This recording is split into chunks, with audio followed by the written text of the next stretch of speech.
it grew. I did the first one and I was like, this is more money than I've ever earned. And they're so excited about the painting. And it is a hard job. It is a high pressure job.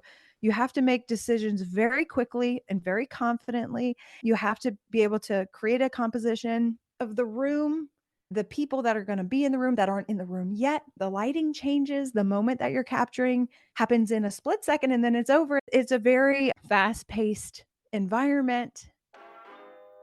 Welcome to the Artwork of You, the podcast where your life is the canvas and you are the masterpiece. I'm your host, Lori Guin, and together we'll explore creativity, self-awareness, mindset, goal strategy, and the importance of accountability so that you can paint your life's portrait with confidence and ease. Remember, in the gallery of life, you're not just a spectator, you are the art. So let's grab our brushes and start creating the masterpiece that is you. Hello, my friends. I am so glad that you are here with me today because today we have a very special guest. We have Stephanie Gaffney. She is an artist and live wedding painter in New Orleans, Louisiana, and she is known for her contemporary, realistic portrait and painting style. She travels the country painting at weddings and special events, inspiring connection and bringing joy to the world through her artwork. And she teaches other artists how to earn great success as live wedding painters through her one-to-one mentorship and her signature online course, The Wedding Painter's Blueprint. Stephanie shares her love of art and entertainment with her family, including her husband, Chris, and 3 precious daughters. Welcome to the Artwork of You, Stephanie. I am so glad to have you here today. It's an honor to be here. Thank you, Lori. Thank you for having me. Of course. You and I had met once before and we had a great conversation. So I'm really eager to have the listeners get to know you a little bit. And I thought maybe we could start by, because you're a young mother and you have so many things going on, more than just one business, really. And a lot of the people that listen to the show are mothers as well. And I think a lot of them want to do other things, right? They want to tap into their creative side and get started on whether that's a creative business or just devoting time to creative hobbies. I think that you are a perfect example of someone who shows up like the masterpiece she is by really tapping into that. How do you do it all? How do you do it all? I love that question because the answer is I do not. I cannot. We cannot. This is a topic that I love having with other mothers, especially women. Women feel this weight, especially women artists. We feel this inner pull to being present as mothers, but also this inner pull to being creative and expressive and in the studio or outdoors if we work plein air, things like that. And so it's a common, I don't want to say issue, but it's certainly like always present, this pull in 2 different directions. And always and daily as an artist, there are things that I have to accomplish in terms of the work that I'm doing. I do a lot of commissions. I travel for the wedding paintings and things like that, but the children are here too. So it's every day I have to accomplish something in the business and then also I have to prepare 3 meals.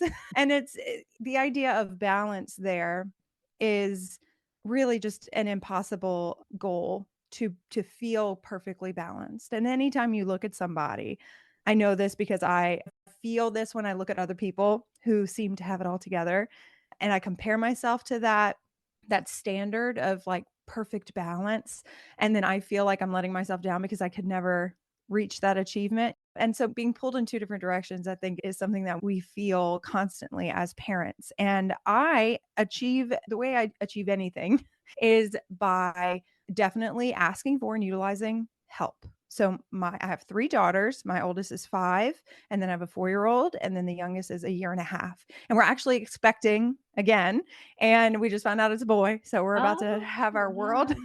turned How upside down exciting. Yeah. with blue stuff everywhere. I don't know. I'm so used to glitter and sparkles to help me. But yeah, so I've got the 5-year-old is in a school and then the 2 little ones are in a daycare, and the daycare takes them at 1. And so until they turn 1, they're home with me. And so when they're home as babies and infants, I really am much more limited to productive creative time. Admin, I squeeze in really creative ways. I will answer emails while they're taking a bath, or when I'm sitting in carpool, I'll take phone calls, things like that.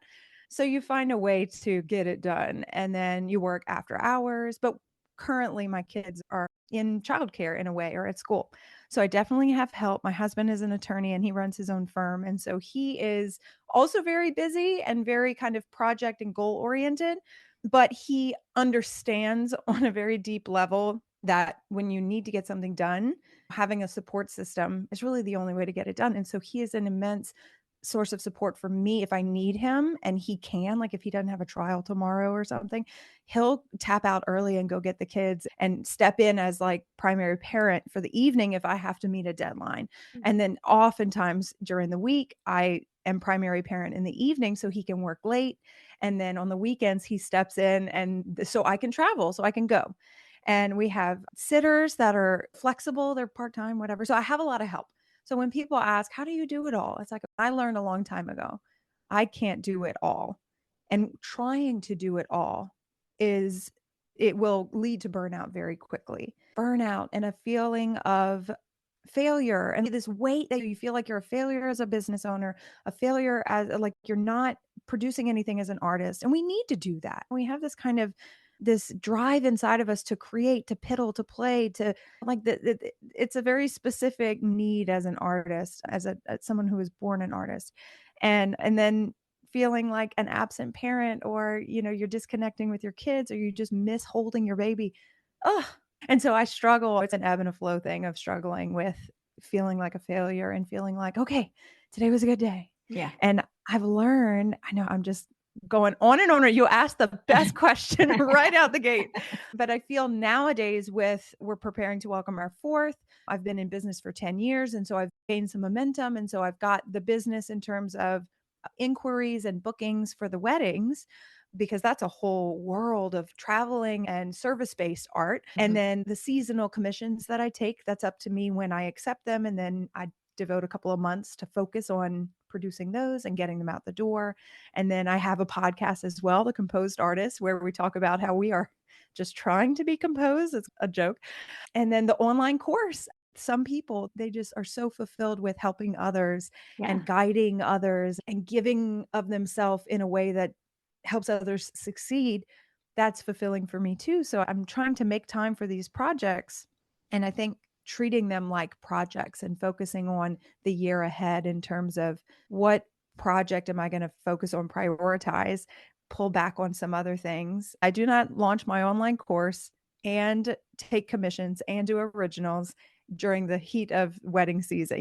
Like I very much kind of structure the year based on projects and what I can handle. And then I close the laptop I try to do it about 3, maybe 4.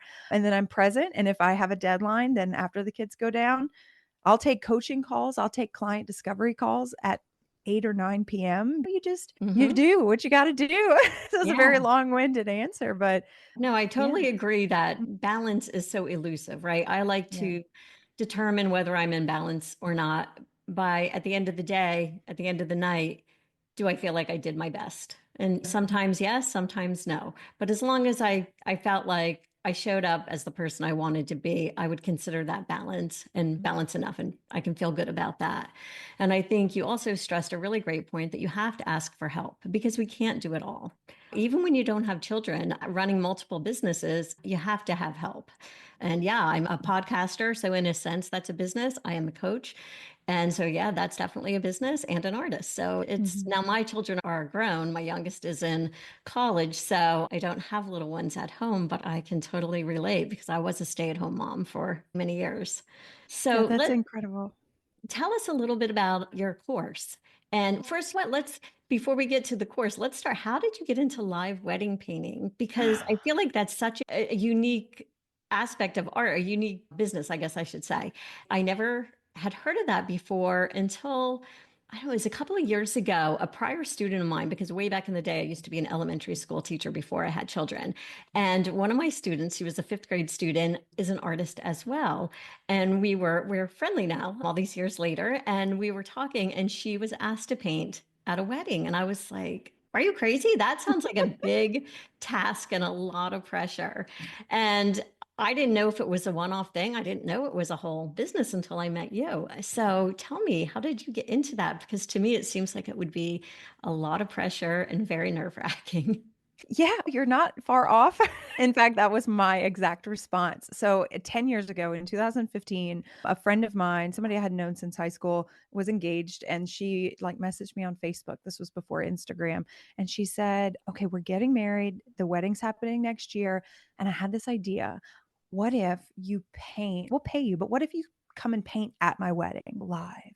And I said the same thing. I was like, that sounds terrifying. I've never done that before. And there's this like fear when presented with an opportunity, but also it's this really brand new idea or this concept. And especially when it's presented as a job, you're like, okay, there's expectations. Yeah. There's money being exchanged. Like I've never done this before. And so there's a huge kind of step back and assessment of, can I even do this? So I said, "Woo, I don't know. You sure you wouldn't want me to just paint from a picture?" She said, "No, you have to be there. It's a thing." And so I Googled live painting at weddings, question mark, like there wasn't even a search term. So now we're like live wedding painters, right? But I didn't Mm. know what to even search. And I searched on Google and maybe 5 websites popped up. So there were artists scattered in the United States who were offering this as a service. And I looked at their work and I was like zooming into the details and the brushstrokes and making an assessment of what they do and how much they charge and what the whole idea is. And so I said, okay, I ended up telling her, I know I can, yes, I'll do it. Sure. Ah, I don't know what it's gonna look like. I have no idea because I've never done it before. And if you don't like it, I know I can paint something. I know I can fill a canvas in, I don't know how much time is a reception, 3 hours. And I said, I know I can paint something, but if we don't like it, then I'll redo it in the studio. And I've leaned on that. Don't worry, we can always redo it in the studio. I've leaned on that. It's silently in the back of my head my entire career. If anytime I feel like I'm lacking courage or confidence or the situations change, the timeline changes, there's a hurricane that hits and then the plans go completely awry and my canvas gets torn, there's always in the background, it keeps the anxiety at a minimum. Like it Yeah. really is okay. It's not because a wedding day is very It's the most important. important day that they've ever had, usually up Yeah. until that point. Yeah. No Right. pressure on you. Yeah, no pressure. But it's so important, like you said, you could always redo it in the studio. I think of Mhm. that myself, even just Mhm. painting, I can always cover it up. I can always start over. So, there's always a risk with every brushstroke, really. But Mhm. knowing that you could change it back in the studio, I'm sure relieved a little bit of pressure, but I don't know how much. I'd still be Yeah. like very nervous. Oh, absolutely. And then, okay, so here was my mindset. I'll try to paint a picture for you, pun intended. I was 24. I had quit my job as a graphic designer recently, and I was very heavily promoting myself as a custom painter. When I was a designer, I worked for a small family run advertising agency. I was designing websites and logos, and I was the designer sitting behind the computer. And my boss took advantage of my extroverted personality and put me in a networking group. And very quickly, I learned how to talk and ask questions, like talk to adults, talk to business owners and ask them questions. I really learned sales. I learned business to business interactions, that kind of thing. And I grew very quickly. I matured very quickly. And I realized this is fun. I get this. I get business. It's so easy. It's so simple. How is it even complicated enough to make like a business major? It's just you just serve people with what they need with what you can do. It's that easy. And so I was no longer fulfilled doing the design work. I didn't want to be behind a desk. And so I quit. I was like, I can paint. I like to paint. I've always had good interactions with people that I painted something for. And so let's try this. And maybe I was a little crazy, but I was young and single and didn't have a worst case scenario.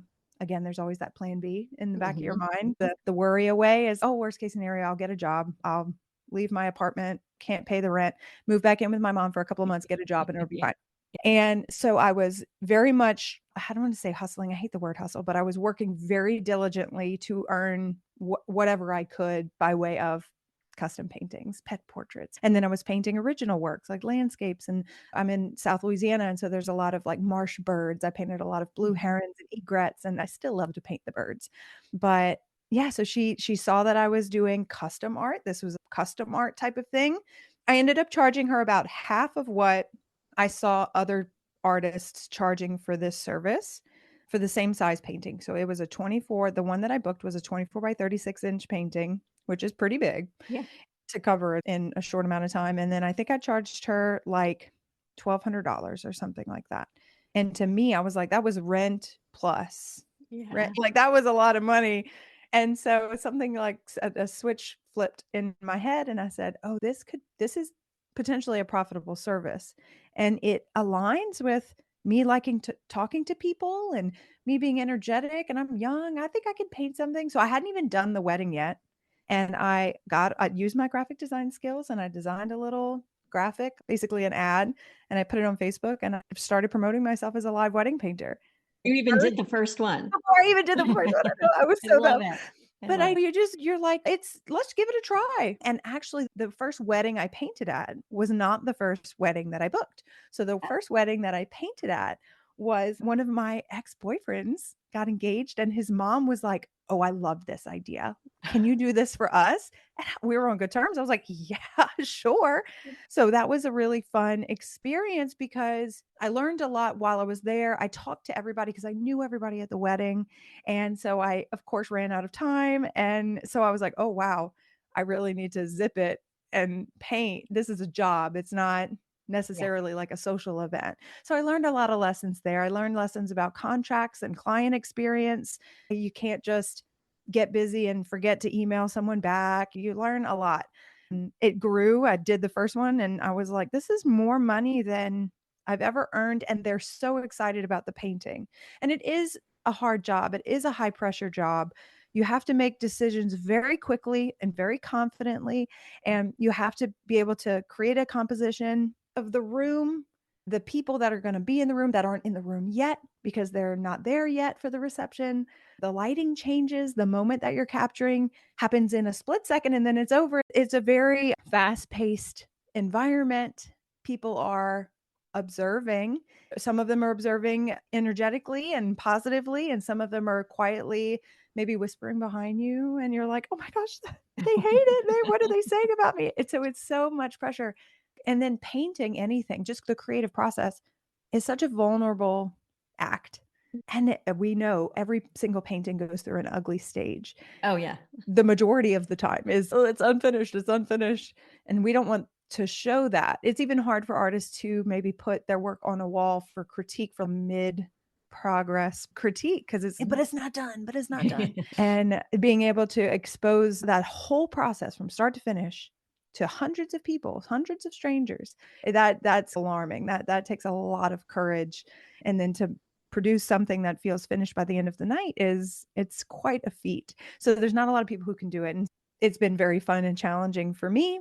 And other people are doing it, and people have been coming and asking me questions, just one-off questions. And I've always been like, oh, here's the answer. I've always been very generous. I gain nothing from not telling you the answer to this question. And so then I created the course, and now I show people everything. Here's all the obstacles to avoid. Here are the clauses you need in your contract. Here's the mindset of the buyers that you're dealing with in the wedding industry. We talk about, oh, and here's how you paint faces that are the size of a dime or a quarter quickly and make it lifelike. So we talk a lot about that in the course too. I love how you have that mentality of that there's enough for everybody, right? Your slice of the pie doesn't mean that somebody else's slice is smaller or that there won't be enough, and just not gatekeeping, just sharing. And so how did you, or why did you decide to, is it because people just kept coming and asking questions, or knowing you can't be everywhere, so it's a great source of income and you can teach other people to do something that you love and that you see really is a high ticket skill? Yeah, it's a combination of many of those things. And I noticed during the year 2020, we had a cataclysmic event in the world and all of the weddings were canceled. So it was scary. Are we going to continue to have work after this? But artists turned to social media, artists around the world, and were sharing their work and sharing their process. And so the idea and the trend of live wedding painting took off it really went viral during that period of time between 2020 and 2021. More and more people were exposed to the idea. So before that, I was working for 5 years and I was doing a lot of selling. I was doing a lot of people would see me at a bridal expo and say, what are you doing? What is this? And I'd say, oh, you haven't heard about this? And then there's more of an element of educating the audience. Whereas after 2020, it was like, oh, I've heard of this. I need this. And so more and more artists were just like girls who knew a friend from college, they'd reach out and say, "Hey, you're an artist. Can you paint at my wedding?" It's a very similar story to mine. And artists who were, I guess, not trained as I was, they were being positioned, they were given the opportunity to do this work. And then they started marketing just like I did. And I don't want to say they weren't doing a good job, because they were doing good work and they were doing the best that they could with the knowledge that they had. There was no opportunity for education out there. And the only thing that I knew more than they did was what I had experienced. And the artists in the industry who have been doing this longer than I have know more than I did. But it's just good luck. You'll figure it out on your own. There was no education being offered. So I recognized that there was a need for that. People were asking people. I was receiving DMs on Instagram, emails with one-off questions, the same questions over and over again. And some of them were related to business, the business side of what we do, marketing, things like that. Some of them are related to the art and the technique of it all. How do you paint it more quickly? I'm so slow and I know I can, but I don't know how, that kind of thing.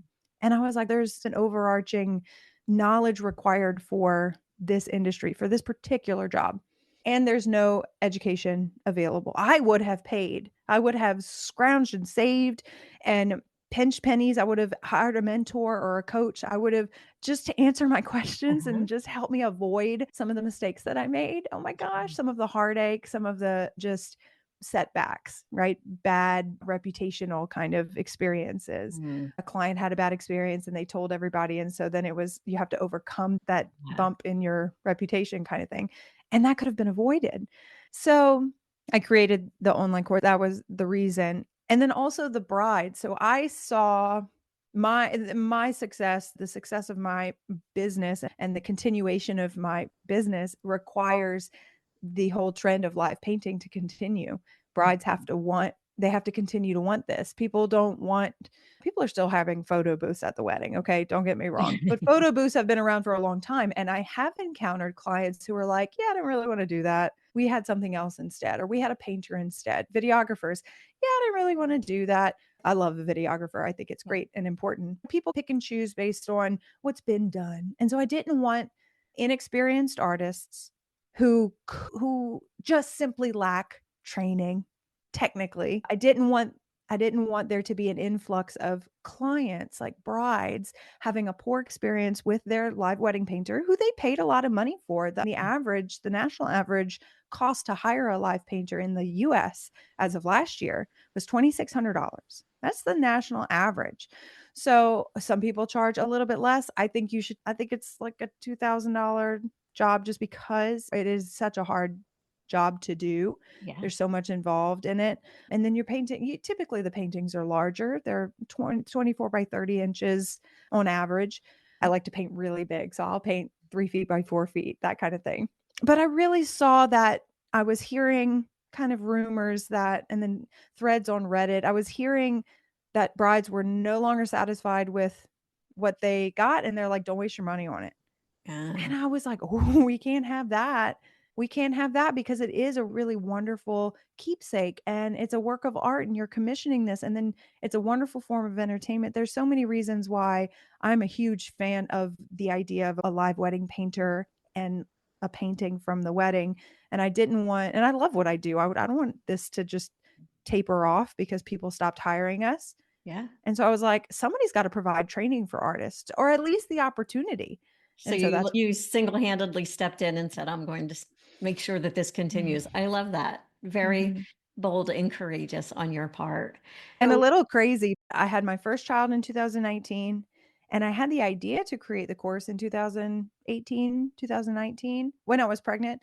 And I signed up for Amy Porterfield's Digital Course Academy because I was like, I want it to be able to reach people outside of my local area. So it has to be online and I want to do it well. And so I invested in that course and I learned how to make a digital course and I was like, I'm going to do this.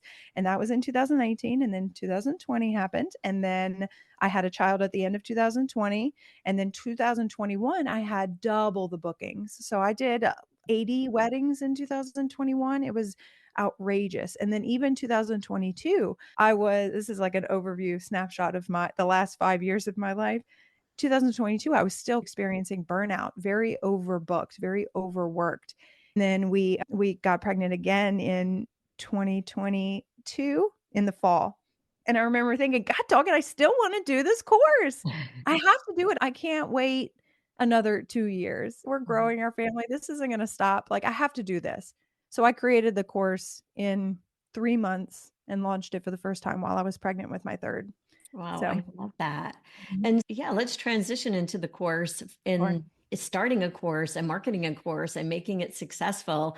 Now, I think it's great that that's a niche course, right? There wasn't anything out there. There Very. was a desire. But how did you go from idea to signing up for Amy Porterfield? And then once you have Mhm. it done, how do you market it? Because again, people that listen to the show, many of them are entrepreneurs, many of them have ideas, maybe have ideas of a digital course or have even created one, but just sitting there on their laptop. So how do you Yeah. make it a success? Amy tells you how to do everything, how to come up with the idea and how to make sure the idea is right for you, what type of course to create. You can create something really simple, low cost, and serve more people, very kind of basic, fundamental level information. So I could have done like fundamentals of painting or something like that. And then you ramp up in denseness of the course and all the way up to a signature course or even a mastermind level course. And that's what I decided to create because I wanted there to be an element of mentorship. I wanted it to be a guided course. I knew that I couldn't possibly, when I was writing the lessons, it was such a whirlwind of following thought patterns. And like I wrote out basically an outline and it was pages and pages of information and topics that needed to be covered in order to, they were all relevant to what I do. And they just compounded. And then it's okay, I've got 55 20-minute videos. This is outrageous. How long is this going to take? Oh my God. I don't have time to do this over 6 months. This is crazy. And then it's you're going to give someone so much information. What are you going to charge? And so then I had to really consider the value of what I was offering. And so it wasn't like a 47.99 Yeah. course that you could sign up for and it's evergreen and you can sign up anytime. It wasn't that. It had to be launched every year and guided. It had to be high value. So I have consistently, and it's grown in value every year. We added guest expert interviews. So today, actually this afternoon, we're going through the course now and the guest expert is my SEO manager. So the person who handles the search engine optimization of my website. And my website is top of the page, first page of Google, thanks to her. And I'm a huge fan of, again, just like with the kids, asking for help, Yeah. know and realizing where my weak points are, and then working with someone who's much more talented in that area. So she's coming in and answering questions and speaking on SEO. So it's grown in value. The ticket price is about equal to the average cost of one booking because I'm like, if you sign up and you start learning and you get Yeah. one booking based on this rate, it's paid for itself. Yeah. So it makes it easy. Yeah. I So, love that you do a guided course because again, as I said, people like create a course and it stays on their laptop. People mhm, buy course after course and they don't finish it. I know from clients that I work with. And so a lot of times part of our coaching agreement is that if they have a course to help them create whatever it is they want to create, I hold them accountable to that. And yeah. in addition to our coaching, I don't need to know the course or want to be doing whatever that is that they're doing, but the guided thing is so important for accountability and just making sure that people get what they're supposed to be getting out of it and that they complete it. So I think that's Absolutely. fabulous that you designed it that way. As a coach, I wanted to ask you how you can see from an outside perspective of what your students maybe need or maybe lacking in their current operations and you're like I can see it and so you make a suggestion. How do you follow up or what do you do to make sure that they take the next steps moving forward because once you get off of your call it's up to them. My coaching is very high touch. So I work one on one directly with clients, and there's accountability is just a huge part of it. So I give my personal cell phone number to each of Wow. my clients. And when we get off the call, they know what they're supposed to be doing, what their goals are for that week. And I like to differentiate right from the beginning with them the difference between a target and a goal, because I think a lot of times people get it confused. They might have a target of, whatever, creating X amount of dollars, or a target of getting X amount of weddings booked or something for you, for one Mhm. of yours. But that's Sure. really a target. That's not a goal. You don't have complete control over that. So what's going to help you reach that target is developing daily, weekly, and monthly goals, things you can check off the list and Mhm. complete. And so they always have their plan, right? And they know when we get off the call what their plan is for that week. And I just hold them accountable. We make touch points during the week, or I'll touch base with them. How's this going? If they're having trouble, or if they realize they're not following through, they might give me a text, because a lot of the times people will agree to something on the call. Okay, yeah, this sounds great. Yep, I'm going to do this. I'm going to do this.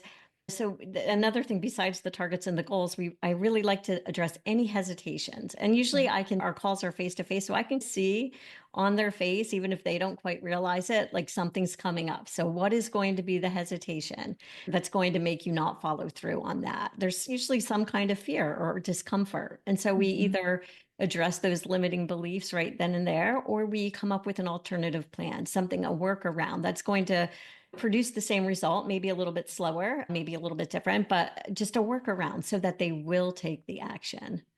Does that answer Absolutely. your That question? it does, that's so valuable. What an experience to be touching base regularly throughout the week. That's something that I've learned, for my own business too, to have a goal and then break it down into smaller goals to like, what do I need to do today and what do I need to not do today? Yeah. If the goal, like right now I'm going through the course and teaching and I have the commitments to show up live 3 times a week. I've got support emails to answer, but I also need to paint. And on Monday and Tuesday, Wednesday, and Thursday, when I go live, I know I have to be prepared for the call. I know I have to be prepared for the follow up steps that go after the call. And so I'm not going to be in a position to be painting those days. But Monday and Friday, I need to put the computer away and only paint because I won't reach the goals of completing my commissions or reaching deadlines within my own business if I'm ignoring those tasks. Yeah, and so helping people see just the small, what's something you need to do today, or what more importantly, what do you put off for tomorrow intentionally so that at the end of the day, like you said, what did I do today that made me feel good, like I did the right thing and Yeah. accomplished something? Absolutely. And you're so Yeah. correct in that. A lot of times it's more about saying no than it is about saying yes. You really have Mhm. to limit those things that you're saying yes to in order to really move forward. And Yes. I also agree with the scheduling. With having multiple businesses, I was finding this past year that a lot of the times painting almost seemed like it was an afterthought because I was so consumed with trying to grow other aspects, a new Mhm. podcast, coaching. And I had to really take a step back. And I made the decision this year that I really need to pivot back to making art is it's such a huge part of who I am. It's a big part of my business. So yeah, I need to remember to schedule that time, because what was happening by the end of the day, that I was tired or I had done other things that again, it became almost like an afterthought sometimes. So now I'm really much more regimented with scheduling my time in the studio. And sometimes people think that's not creative, right? You should just create when you want to create. But I disagree, because you need to schedule that time so that, and the creativity will come once you're in the studio. Mhm. And if you're not doing anything else, if you're not working on other projects or balancing motherhood or whatever, and you can just go by whim and create and you don't have to sell it. That's my retirement plan. I don't know. What Yeah. is your retirement plan? My retirement plan is to get rid of everything and then just plain air paint with no pressure of selling it and just say no to everything else because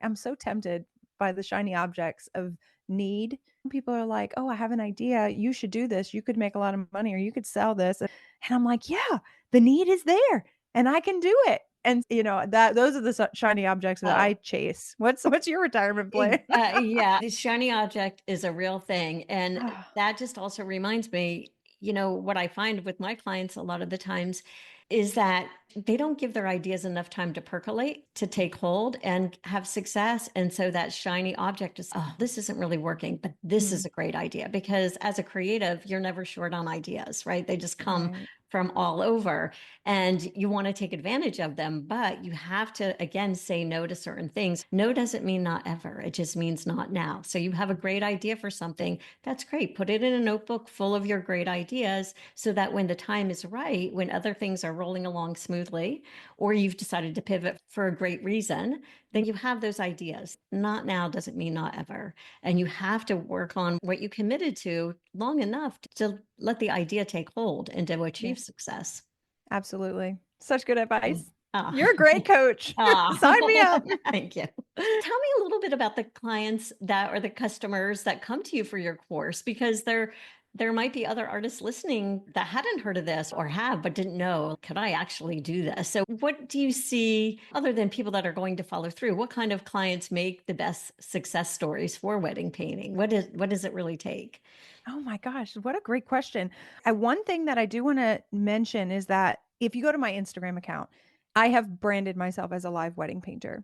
I can do many other things. I've done murals, I was a Oh yeah, graphic you do designer, I've beautiful done work. all kind of stuff. And I have a fine art print shop on the side that nobody knows about. And there's all like things that I can do as an artist, but in terms of marketing and being recognizable and being memorable, I've decided to niche down and brand myself as a live wedding painter, but you don't have to. Many artists create original work and they book weddings and serve those clients on the side. And they market it, but they market themselves as an artist. But here's a tab about live event painting. And so you can do one or the other. There's not like a right or wrong way to do it. It is a tough job in that you are likely standing for 7 hours because you get there a few hours before and then you're there the whole time, and that's standing and creating a single painting. There's the option right now, it's very hot in the wedding industry, which is guest illustrations. So you can sit down and create kind of caricature style, not caricature like what we know as a caricature, but Mhm. character sketch illustrations, whether it's pen and ink or watercolor. A lot of people do watercolor sketches. 10 minutes, you're whipping out portraits, very simple detail, but oh my gosh, it's me in my blonde hair and my pink dress with my husband in his navy suit. Very simple. And it's a favor for the wedding guests. So Okay. it's Yeah. another form of entertainment that's very popular these days. And with 300 people at a wedding, you need 3 or 4 artists. And so people team up. And so there are agencies that are doing that. There's so many. Ah, Yeah, artists have seen the need and are filling the need with the service. So you can do that. There is great potential for earning because, like I said, the wedding industry, the people who are making the buying decisions are very emotionally driven. And so, my wedding is long past, and my buying decision process is less emotionally driven. I will sit there and deliberate whether or not to spend $60 on a monogrammed smock for my child, but I was like, what's the difference between 6,500 and 7,500 on a photographer package? So value-wise, there's a different buying mentality. And so everything feels very inflated. And people complain about this, and it's a hot topic, the cost of things when you're planning a wedding. But the yeah. truth is, there's higher demand for excellence in that industry because it has to be perfect. And so you have to have a really good reputation. You have to be excellent at your job. And if you're not, word goes around and you don't get as much work. So there's a lot of pressure involved on the day. About 50% of the work is creating the painting. The rest of that work happens before and after client experience. Mm. Having a very well written and easy to navigate website, if you want to compete with all of the artists in the world who are also doing the same thing, having your website optimized for search is very important. So we talk about that.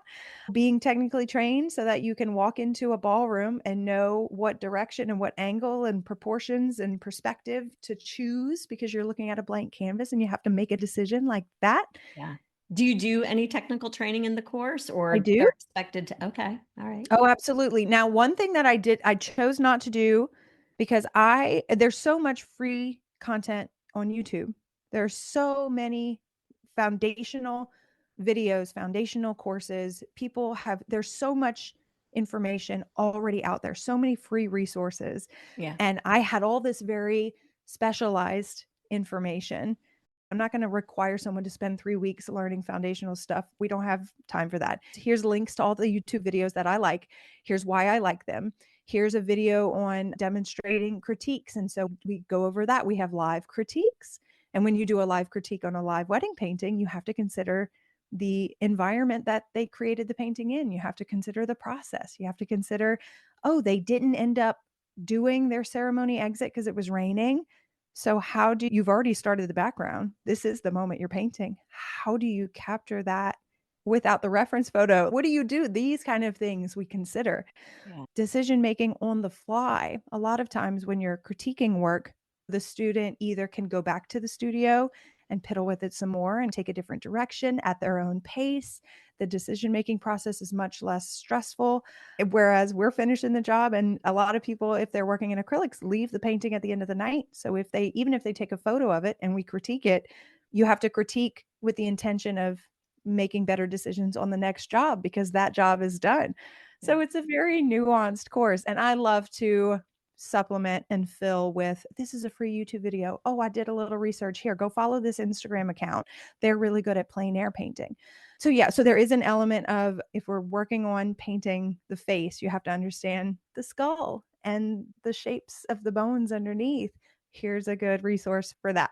I love that. And I love that you give out links. Just go find it here. You don't have to reinvent the wheel, because that is such a valuable service, right? It saves people so much time trying to research it all on their own and find the good ones. So that's great that you include that. And also that all the decisions, right? Teaching them to make quick decisions, that's going to be beneficial for their whole life, for in all aspects of their life, because that's another thing that people really struggle with, is making decisions. They belabor things back and forth. And just in the context of the course, teaching them on the right there, they have to make quick decisions. I can't help but think that carries over into other areas of their life, which I think is so Yeah. beneficial. Yeah, decisions with creating the work, of course, but also professionalism.